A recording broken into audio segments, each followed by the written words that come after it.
కోల్పోయిన పటం మరియు రహస్య ఖజానా. అది సూర్యాస్తమ సమయం. గోధూళి కాంతి మధ్యయగు గ్రామాన్ని తాకుతోంది. పాత పుస్తకాలు, చెక్క పెట్టెలు మరియు పురాతన వస్తువులతో నిండిన ఇంటి మేడపై తేలికపాటి కాంతిలో అద్రిత్ మరియు మహశ్విన్ ఒక పురాతన పటాన్ని ఆసక్తిగా పరిశీలిస్తున్నారు. ఆ పటం చూసి వారిద్దరి కళ్ళల్లో ఆనందం నిండిపోయింది. సూర్యోదయం అవ్వడంతో అన్నదమ్ములిద్దరూ ఒక మట్టిదారిపై అడుగులు వేయసాగారు. ఎత్తైన కొండలు, అద్భుతమైన కోటలు, అల్లుకుపోయిన మట్టిదారులు ఆహ్వానం పలుకుతున్నాయి.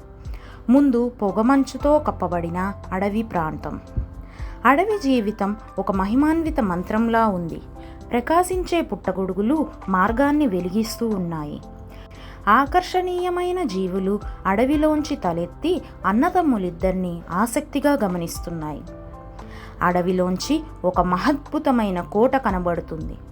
దాని గోపురాలు నిశ్చలంగా ఉండవు, అవి మారిపోతుంటాయి.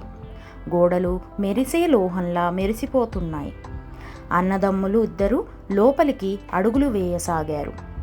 కోటలోకి ప్రవేశించిన వెంటనే వారికి ఒక రహస్య రాజ్యం దర్శనమిచ్చింది.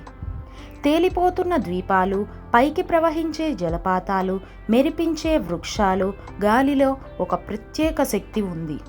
వాటిని వాళ్ళిద్దరూ ఆశ్చర్యంగా చూస్తున్నారు.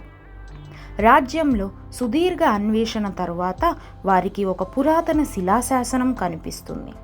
అందులో ఒక ఖజానాకి వెళ్ళే దారి మరియు ఒక ఖజానాని పొందే సూచిక పేర్కొని ఉన్నాయి. ఆ సూచికను అనుసరించి వాళ్ళిద్దరూ ఆ ఖజానాని కనుగొన్నారు. ఖజానా పొందిన ఆ ఇద్దరు అన్నదమ్ములు సంతోషంగా స్వగృహానికి చేరి ఆనందంగా జీవితాన్ని కొనసాగించారు.